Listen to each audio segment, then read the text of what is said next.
I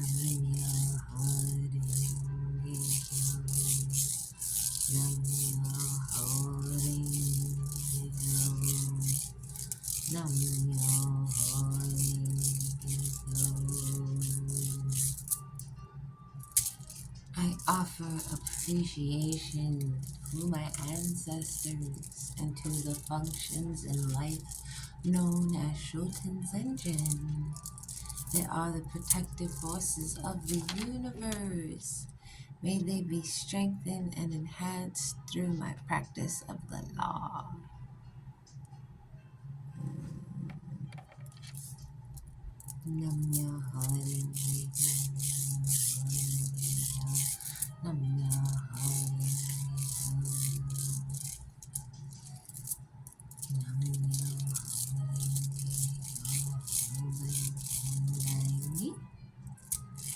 Michi says Andrew Sama Andrew Nikiko Shari Hotu Shoguchi Ijin Maria Hochi Emon Lagi Nani Isa Shomo Hakuji Hotu Shori Shaka Shojinko Hakisama Kushu Sikin Yasho Tuyo Shonjun Jinjin Chojun Jami So Uwa Jidi Shu Ishu Nangi Shari Hotu Shi Hotu Shi Shari Hotsu Shi or Chi. Shari Hotsu. Shari Hotsu. Shari Hotsu Shuyo Gonshi Vario Muhan Mizo Uho Bushoji Jatushi Shori Hotsu Fushu Bushatu Shoi Shaga Uchujo Joju Naichi Kingu Nange Shiho Yobutu Yobutanai no Kudu Shoho Jiso Shoi Shoho Noze So Noze Sho Noze Tai Noze Riki Noze Sa Noze In Noze En Noze Ka Noze Ko Noze Homa Kukyoto Shoi Shoho Noze So Noze Sho Noze Tai Noze Riki Noze Sa Noze In Noze En Noze Ka Noze Ho Noze Homa Kukyoto. If I had a bell, I would ding it. Good morning. Welcome to class. I have just chanted the second chapter from the Lotus Sutra titled The Expedient Means. The thing I repeated at the end was, what the Buddha has achieved is the rarest and most difficult to understand law. It is the true aspect of all phenomena. It can only be understood and shared between Buddhas. This reality consists of appearance, nature, entity, power, influence, internal cause, relation, Latin effect, manifest effect, and their consistency from beginning to end. Shall I repeat that? Because the heater finally turned off? Okay. The last phrase I repeated 3 times was, this reality consists of the appearance, nature, entity, power, influence, internal cause, relation, Latin effect, manifest effect, and their consistency from beginning to end. The whole paragraph says, but stop, Shariputra. I will say no more. Why? Because what the Buddha has achieved is the rarest and most difficult to understand law, the true aspect of all phenomena can only be understood and shared between Buddhas. This reality consists of the appearance, nature, entity, power, influence, internal cause, relation, Latin effect, manifest effect, and their consistency from beginning to end.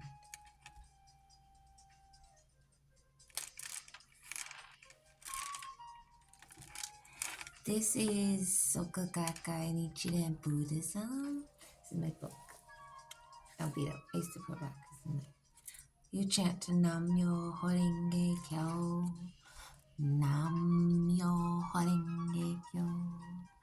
NAM Nam MY Mi O Ho MYOHO Myoho REN Rang GE Renge KYO is Kyo. Nam Myo Horenge Kyo. Nam Myo Horenge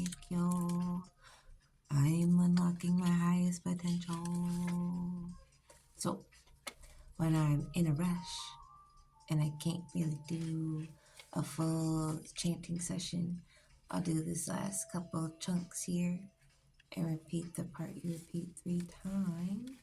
Why? Because it is a manifestation. If I am manifesting something, if I want to manifest something, I will repeat manifestation chant. The consistency of power, influence, nature, cause and effect, the consistency of it from beginning to end. I'm unlocking my highest potential. The blah, blah, blah, blah, blah, right? Right? Cool. But always definitely try to sit down and get the whole thing in. You can't like skip through it, you know. Just like some center myself shit before I get on with my life. The second chapter of the Lotus Sutra. Expedient means. Expedient means reads as follows.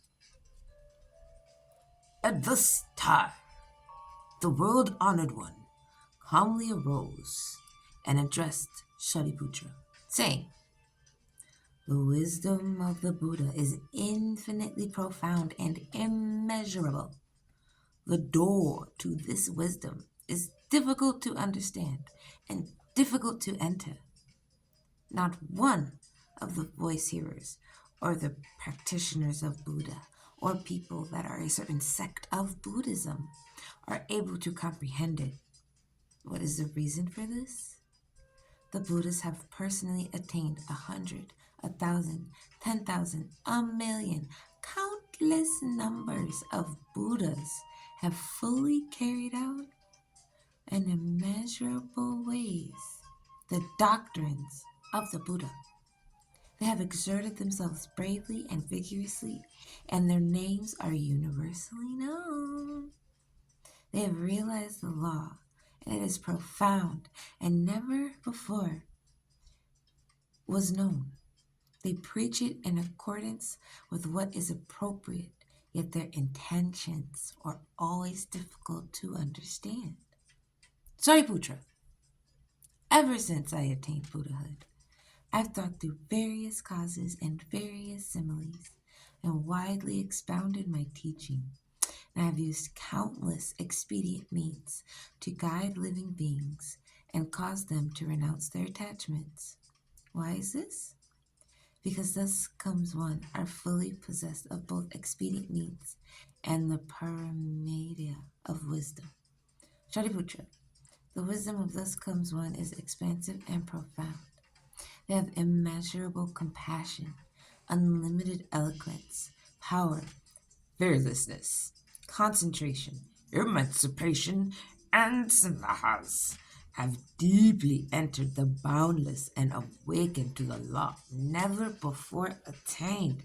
Shariputra, thus comes one, knows how to make various distinctions, to expound the teaching skillfully. The words are soft and gentle and can delight the hearts of the assembly. Shariputra, to sum it all up, the Buddhists have fully realized the law, and it is limitless and boundless and has never before been attained. But stop, Shariputra. I will say no more. Why? Because what the Buddhists have achieved is the rarest and most difficult law to understand. They understand the true aspect of all phenomena, and that can only be understood and shared between Buddhas. This reality is consistent of the appearance, nature, entity, power, influence, internal cause, relation, Latin, manifest effect, and their consistency from beginning to end. Takes way less time to say all of that when you say it in Japanese. Just saying.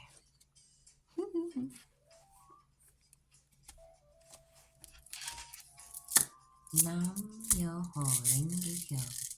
Nam Myoho Renge Kyo. Nam Myoho Renge Kyo. Thank you.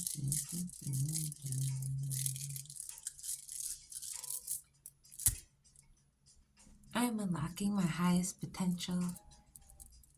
To my understanding, has deep, deep symbolism with understanding your chakras, right? Because your chakras are fueled by your kundalini, which is just pure light and love, right? And if you do not understand your kundalini, you will not understand your chakras. The kundalini is only open through the detachment of the ego, through turning your poison into medicine, from overcoming your obstacles. That is when your kundalini gets tapped. Once your kundalini is activated, you will be able to be conscious of your chakras. When they're all activated and not just awake, right? So I recently met a new friend and I was like, oh my gosh, rainbow. He said, what do you mean? I was like, your chakras are on. He's like, oh, I didn't even realize. I was like, what? And I had to do my own little research, and then I realized everyone's chakras are on all the time. They're always firing. It's just a matter of if you are conscious of that energy or not. If you are using that energy or not. You can tap into that energy by using drugs and whatnot, but that is a negative tap. That is a negative influence, and it is called an ego awakening. And I promise you, it will always backfire because all of your chakras are based at the root of your ego. Your chakras being amplified amplifies your emotions. So if you activate your chakras with drugs, you're just activating all those negative self-thoughts. You're just perpetuating those even more and amplifying those even more, right? Mm-hmm. Your emotional state, your delusions, they all get intensified when you don't cleanse your chakras before you activate them, because your chakras are based off of your emotions. There's an adverse to everything. There's a yin and yang to everything. For feeling powerful, you feel weak. For feeling insecure, you feel courageous, which is the same with your chakra. If your chakra is rotating in the wrong direction, if it's spinning in the negative, low vibrational vibe, the grief and the worry and the doubt, once that gets activated, it's just going to perpetuate it even more. It's just going to project it even more. Just putting it out there. An unconscious imagination promotes negative self-talk.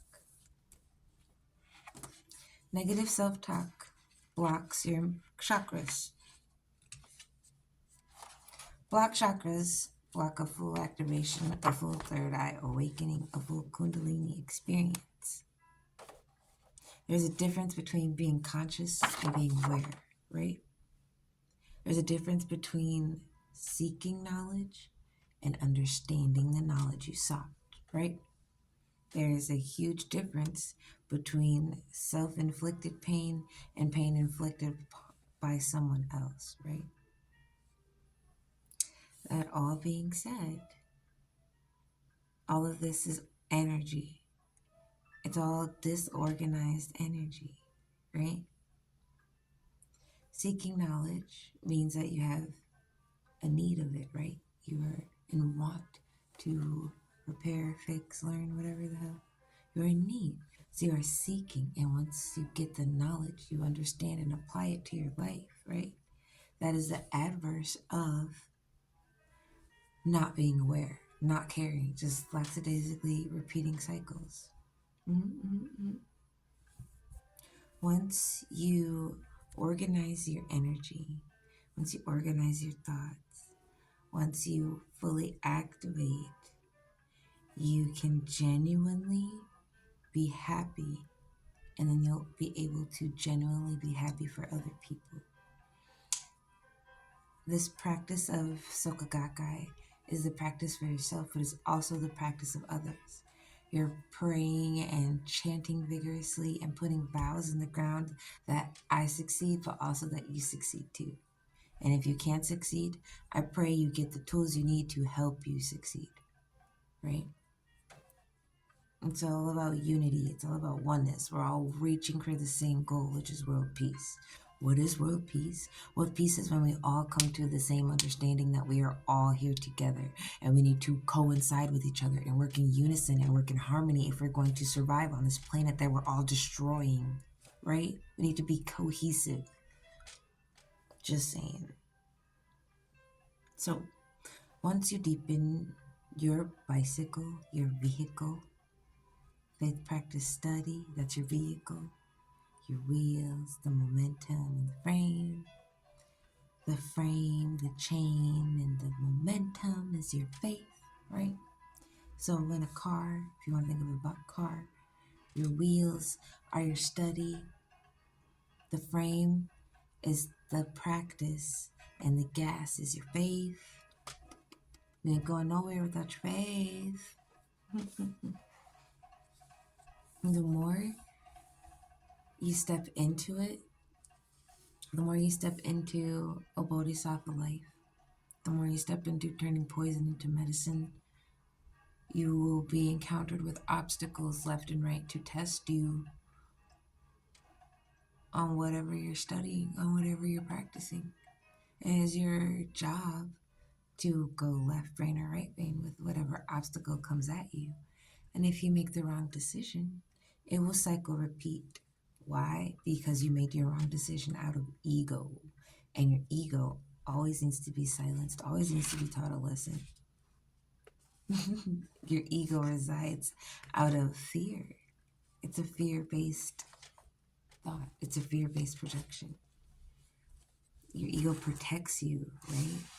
So it's at the base of it. Being hurt, being afraid, being shamed.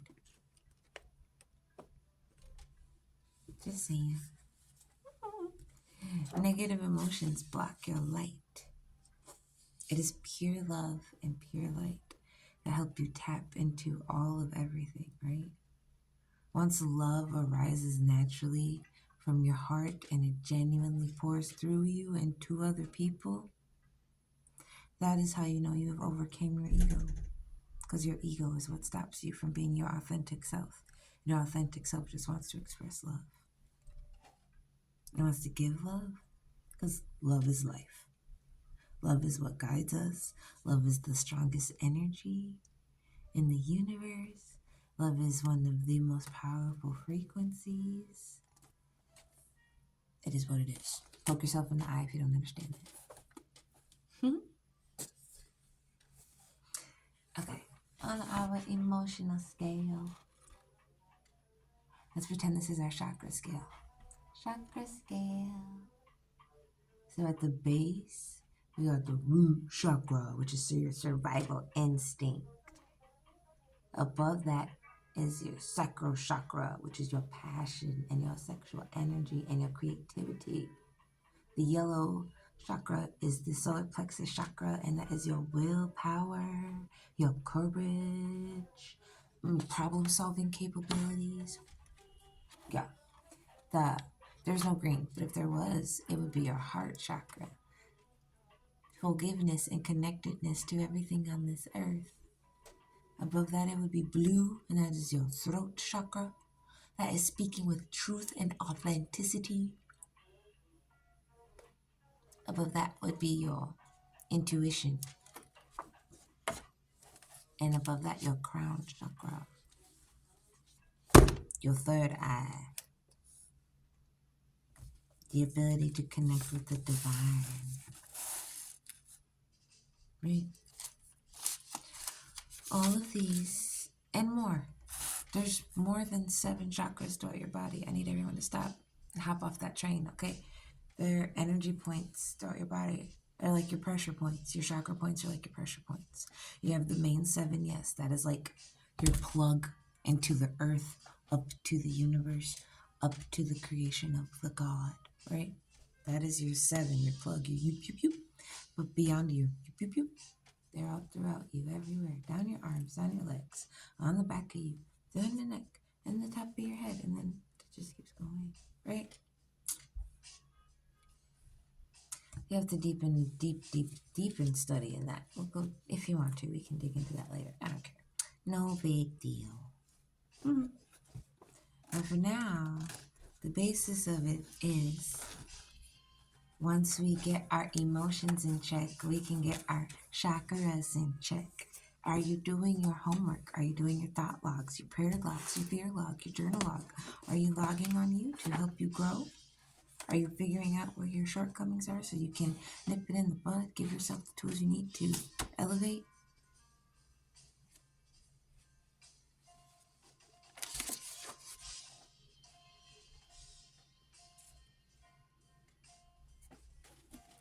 Reprogramming your mind is not for the angry or the frightened or the ostracurious, not for an alcoholic or a burned out veteran. Traumatized people are all jumbled and out of tune. They are inarticulate, uncoordinated, and sometimes purposeless. They are often hyper aroused and notice what is going on around them. They are easily triggered and rely on the actions of others to discharge their own feelings. Do you hear me? All the directors that this author has worked with would agree that the secret is to go slow and engage each patient bit by bit.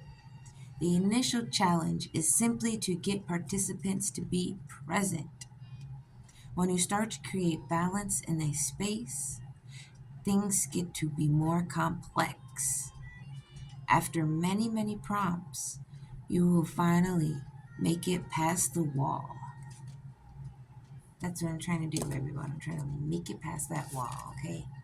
I'm trying to prompt you. I'm trying to guide you, get you past that emotional block wall so we can get this real life emotional work going, okay? Let's do it. Let's dig all the way in. Let's unpack our trauma kit, okay? Oh, yeah.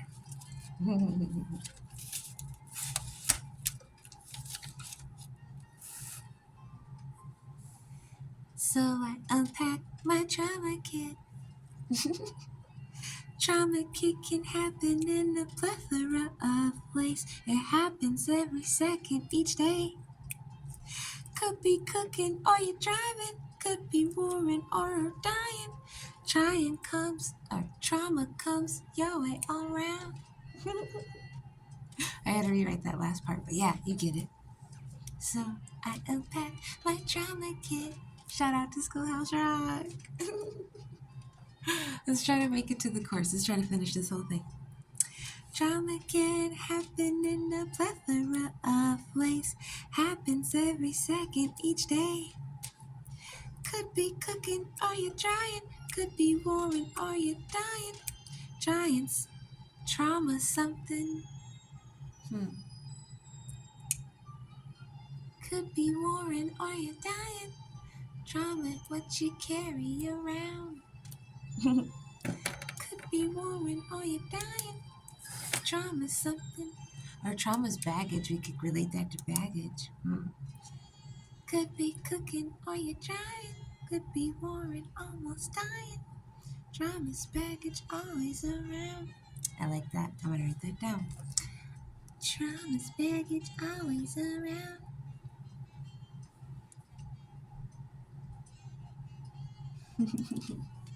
I love that. So I unpack my adjectives. We gotta finish that. We have to finish that. Now that we have started it, we must finish it. Trauma's baggage always around. Is that the part where the flute comes in? Is this after the flute?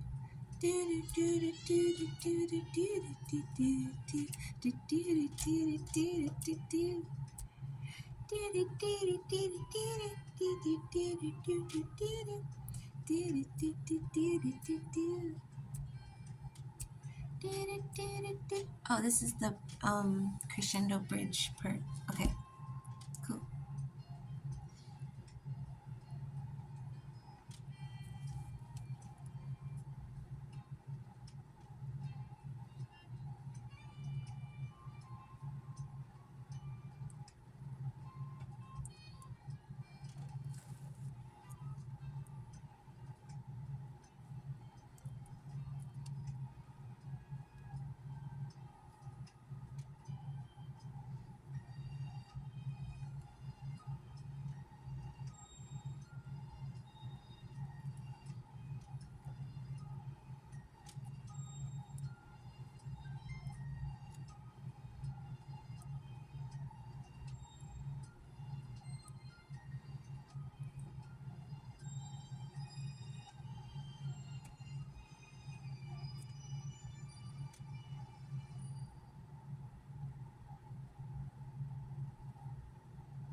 Hey, look, girl got kicked out later. Super distracted. Sorry. Squirrel-like attention span. Ugly duck, kiddo.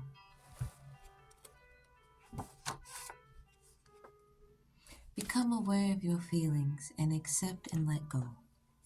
This is a first step to tapping into your chakras. Write down what you feel and what you fear and what you worry about. This is step 2 to tapping into your chakras. Close your eyes and imagine your blood is the lava of the earth and you are the earth. Just have a meditation. Imagine that you were the earth and what living things would be your living things? What would be your heart? What would be your lungs? What would be your digestive system? Just pretend you were the earth and meditate on that, right? Focus on the oneness. The things in your body that create you are the same things that create the world and the universe that we live in. You are a perfect reflection of everything in a meat suit. You are plants in a meat suit. You are water in a meat suit. You are spirit, love, energy in a meat suit. Make a list of what you want to let go of once you acknowledge the greatness that is inside of your meat suit. And meditate and reflect. Reflect on you and your entity. Reflect on your spirit and what that is and what that means to you. Reflect on chi and what that means to you. Digest the information about Bodhisattva nature and what that means to you. And I'll see you next time in class.